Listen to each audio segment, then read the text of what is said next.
Hello everyone and welcome back to our new video. So selling custom or made to order products, such things like this, you need to add personalization to your listing. So you're gonna ask me how would I do so and all of these questions. So in today's small tutorial, we're gonna go on how to allow buyers to enter custom text. So fast and easy as usual, let's get started. First and first, we're gonna go and open our device. For example, are using a desktop here, we're gonna go to etsy.com.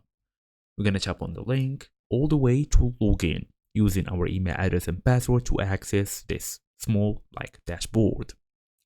Then we're gonna go and look for Shop Manager. So this is the icon of Shop Manager. Just go and tap on it. Then it will take you automatically to a new window. Go and look for listings.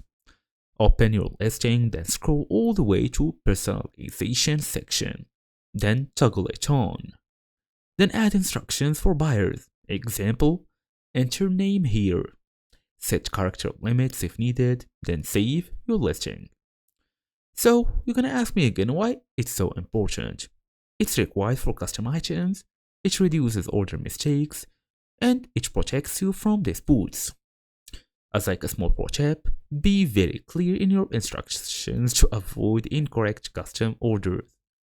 And keep in mind that many customers just want to express themselves, want to give some new ideas. So make sure you give them enough characters to type with. And also thank you all for watching, and I'll see you all in the next video.